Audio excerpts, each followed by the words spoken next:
الحمد لله وكفى وسلام على عباده الذين اصطفى أما بعد فأعوذ بالله من الشيطان الرجيم بسم الله الرحمن الرحيم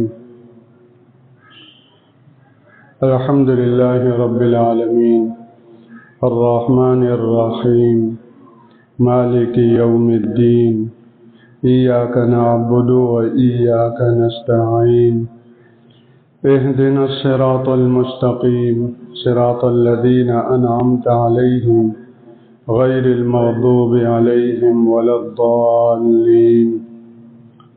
وقال رسول الله صلى الله عليه وسلم من أحب لله وأبغض لله وأعطى لله ومنع لله فقد استكمل الإيمان أو كما قال صاحب الرسالة صلى الله عليه وسلم. اللهم صل على سيدنا ومولانا محمد وعلى آل سيدنا ومولانا محمد وبارك وسلم.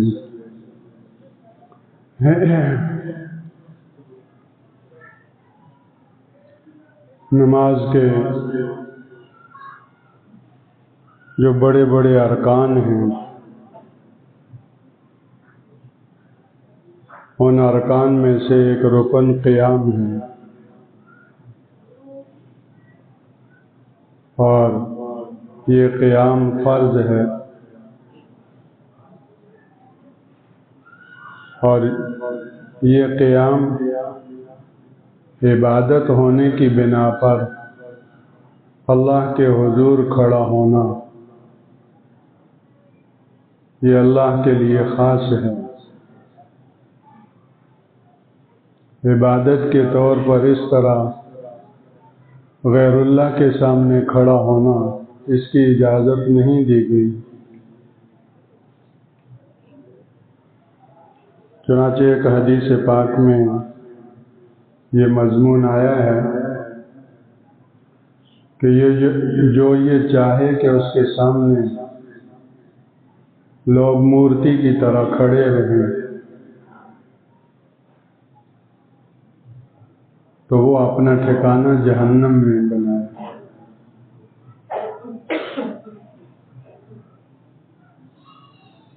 یہ قیام عبادت ہے۔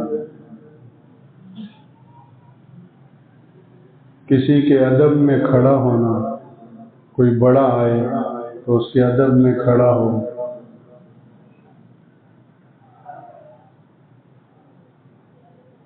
اس کے حوالے سے بھی ادباً کھڑا ہونے کے حوالے سے بھی کچھ شرائط رکھی گئی۔ علی الاطلاق ادباً کھڑا ہونا اس کی بھی اجازت نہیں دی گئی۔ ان شرائط میں سے ایک شرط یہ بھی ہے کہ اس کی خواہش نہ ہو کہ میرے لیے کھڑا ہوا جائے۔ رسول اللہ صلی اللہ علیہ وسلم اپنے لیے کھڑا ہونے کو پسند نہیں فرماتے۔ ایک حدیث میں آتا ہے کہ آپ تشریف لاتے تو ہم بیٹھے رہتے، اور یہ بیٹھا رہنا آپ کی تعلیم تھی۔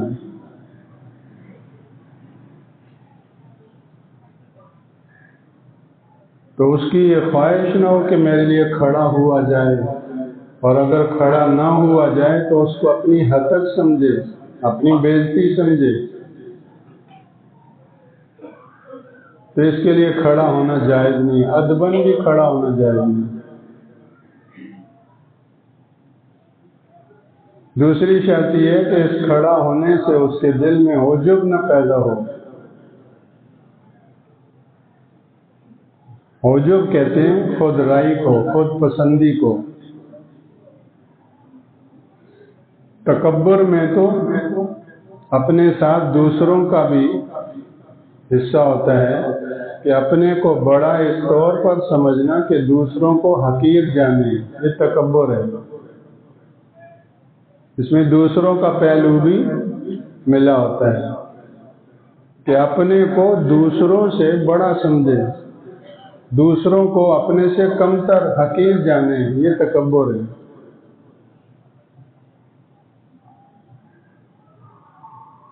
جبکہ عجب اس میں دوسروں کا اعتبار نہیں ہے، اس میں صرف اپنی ذات، قطع نظر اس کے کہ دوسروں کو حقیر اور چھوٹا نہیں جانتا یا جانتا ہے، لیکن اپنے آپ کو بڑا سمجھ رہا ہے، یہ عجب ہے۔ تو تکبر کا ہی یہ جز ہے، اور جس طرح تکبر حرام ہے یہ بھی حرام ہے، اور خبیث اندر کے جذبات میں سے ہے عجب، خودرائی، خود پسندی۔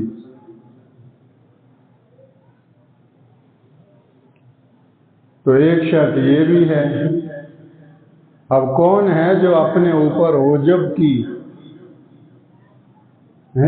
گارنٹی دے کہ میرے لیے سارا مجمع کھڑا ہو، میرے میں عجب نہیں پیدا ہوگا؟ کون وارنٹی دے سکتے ہیں؟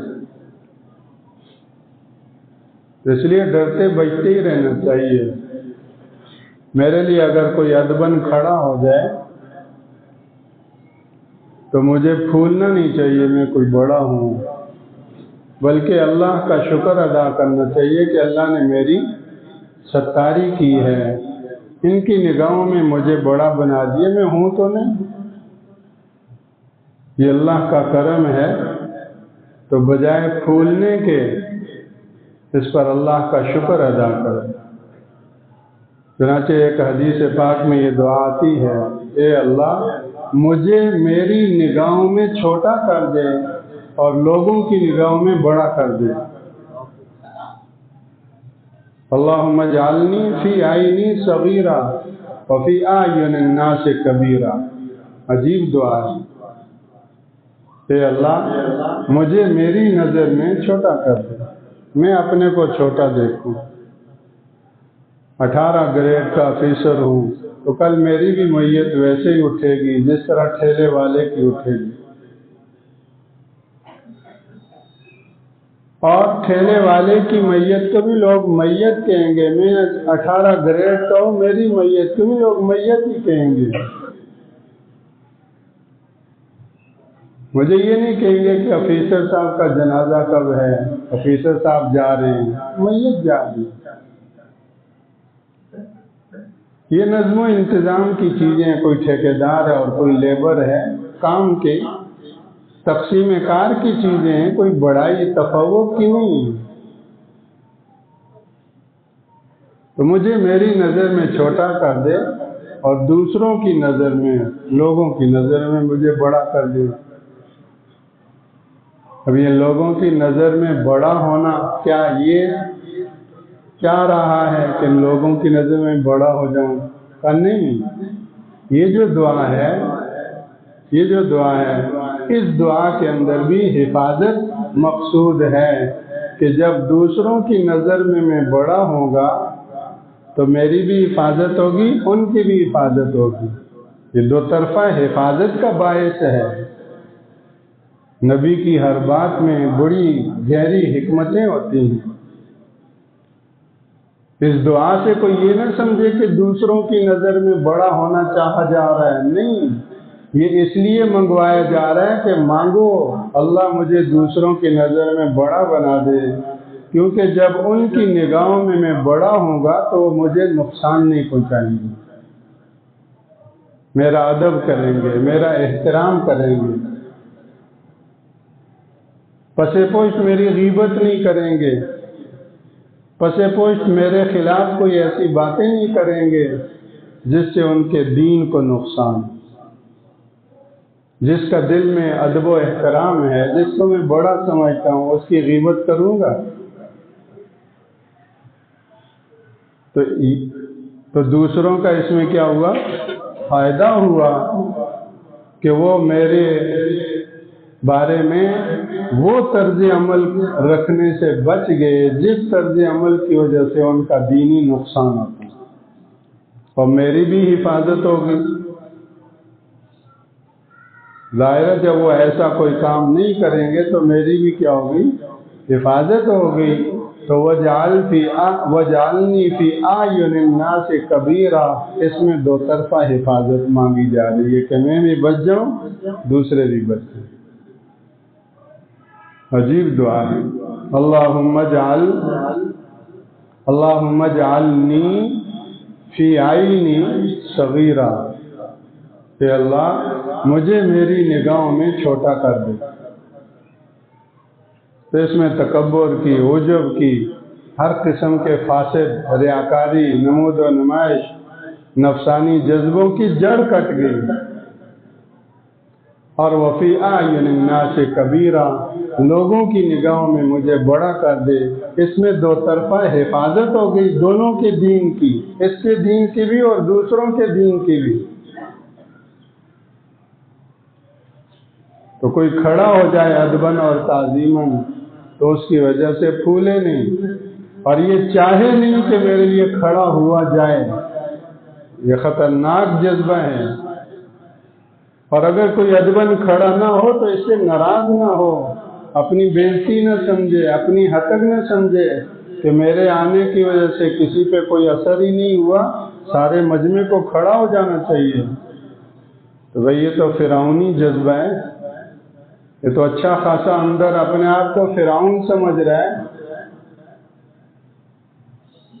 تو مسلمان جب اس کا نام مسلم ہے تو اس کا ظاہر و باطن، اس کی نیت اور اس کے جذبے، اس کی صبح و شام، ہر چیز کے اندر اسلام کی جھلک ہو۔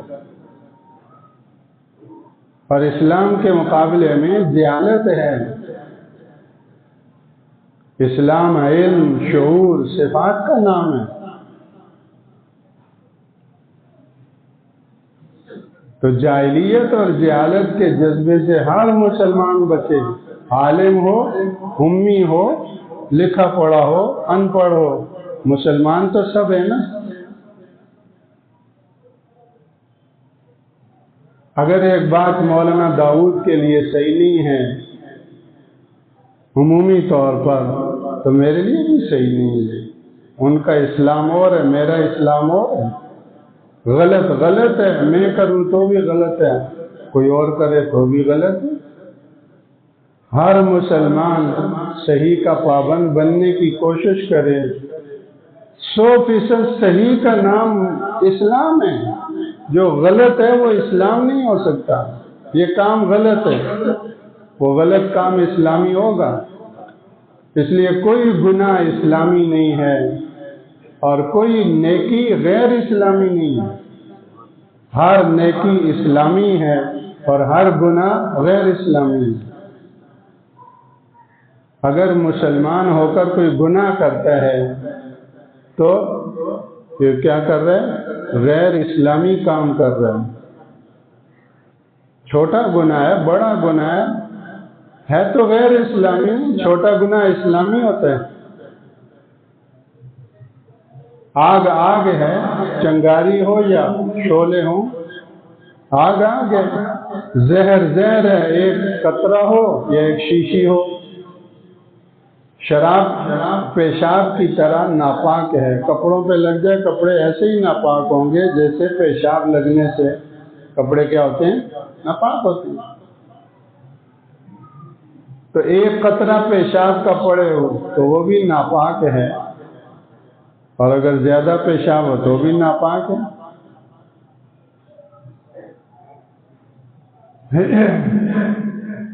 تو اس لیے چھوٹا گناہ ہو تو بھی غیر اسلامی ہے، بڑا گناہ ہو تو بھی غیر اسلامی ہے۔